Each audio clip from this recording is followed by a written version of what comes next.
Assalamu alaikum.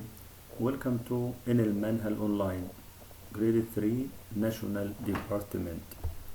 Today inshallah we will study in science the sound. Sounds.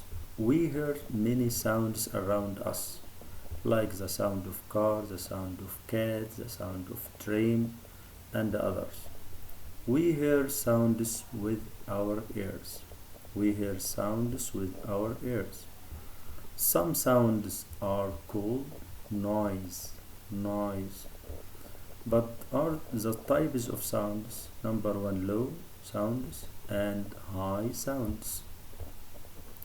Now, the types of sounds.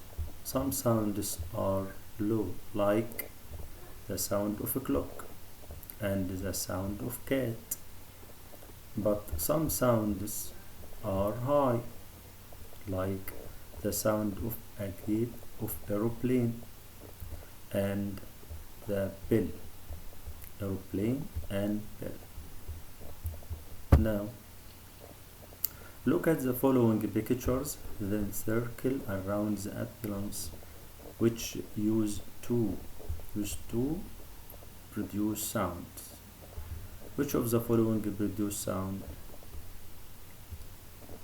Look at the following, then make circle around it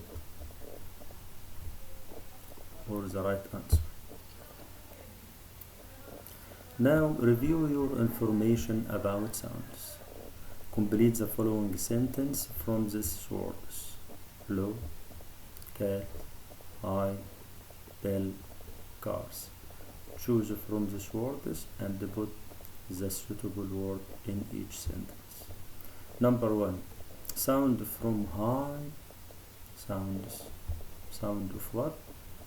From high sounds. Sounds are no, what, or what. Complete. Sounds from low sounds. Choose. The sound of clock and what are low. Choose. Now, thank you very much. Goodbye. Follow, share, edu. Thank you.